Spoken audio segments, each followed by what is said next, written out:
Psychology. Psychology has been defined as the science of the mind, behavior, and emotions in individuals and in groups.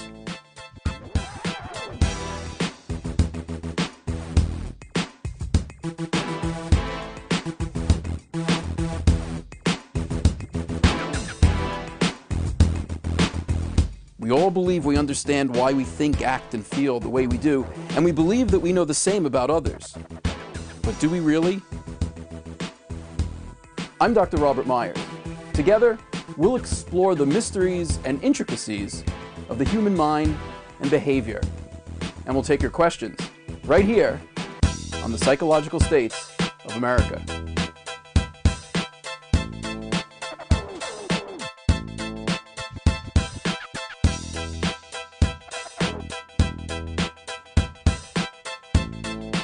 Welcome to the Psychological States of America. I'm Dr. Robert Meyers. I'm here in New York City in what has been deemed the epicenter of the CV-19 situation. While we're currently in a stay-in-place mode, or a pause as our governor likes to refer to it, anxiety, tensions, and dispirited mood are increasing. I'm sitting here alone, and for the near future we'll be conducting sessions using computer and telephonic links. Over the coming days and weeks, PSA will try to help bring a little uplifting into your life with tips, ideas, information, activities, and talk. I will post a number of pre-recorded videos posted on our channel, and we're currently working on producing live broadcasts where we can bring members of the community together. I've been getting a lot of calls from people who are freaking out about this situation. Yes, it's serious. Yes, it's inconvenient. Yes, we must do things much differently than we're accustomed. But no, we do not have to drive ourselves mad. 2 tips today to get us started. Tip number 1, stop watching the news. Some of you are glued to your TV, computers, cell phones, whatever, and bathing yourselves in the negative news.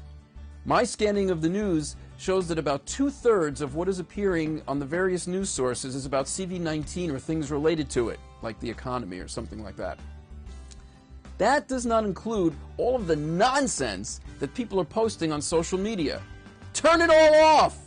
Studies show that the more you are exposed to negative news, the more anxious and depressed you are likely to become. CV-19 is here. We're going to be inconvenienced by having to stay away from others for at least a few more weeks.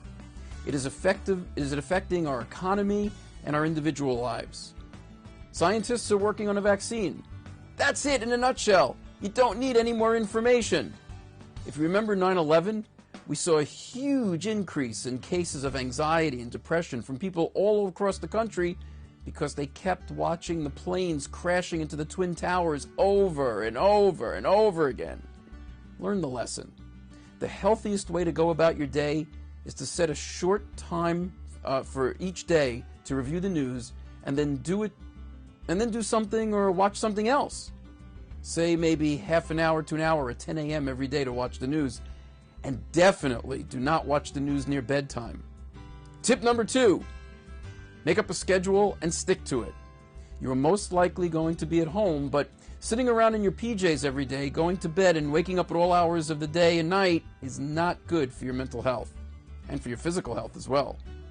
Whether or not you are working or going to school at home, write up a schedule of things to do and when to do them, starting with going to bed and waking up.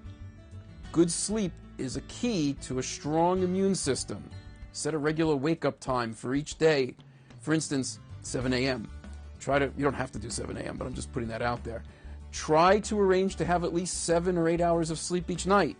So if you set a 7 a.m. wake-up time, you should go to sleep by 11 p.m. or midnight.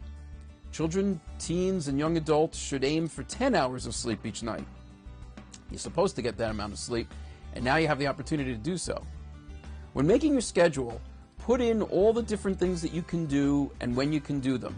For instance, exercising, watching a movie, calling family and friends, playing games, etc. We'll even give you some more tips on what to do on this program as we go forward. Speaking of which, what are you doing to keep yourself occupied and maintain your mental health? What are you experiencing during this time?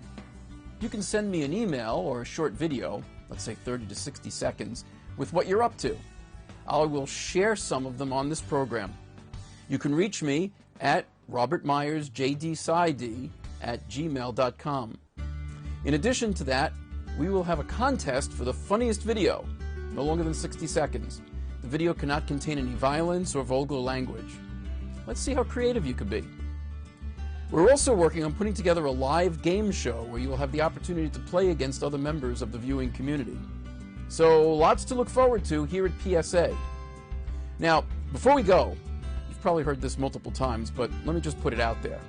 Symptoms of CV-19. So the basic symptoms of COVID-19 are fever, fatigue, a dry cough, and difficulty breathing.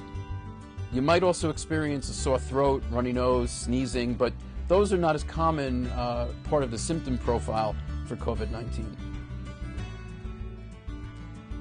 I ask everyone I speak to if I hear them coughing, whether or not they have any difficulty breathing.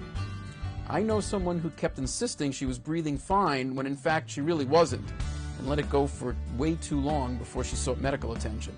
She's in a hospital now and hopefully will recover.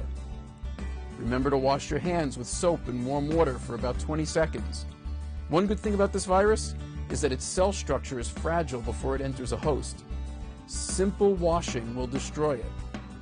The CDC says you don't need to wear a mask unless you have symptoms or are caring for someone with symptoms. Get plenty of sleep, as I've already mentioned. Clean and disinfect surfaces that you touch regularly. That includes your cell phone and other electronic devices. Well, that about wraps it up for this episode. I'm looking forward to seeing you back here real soon. Be safe and well, and we'll see you soon.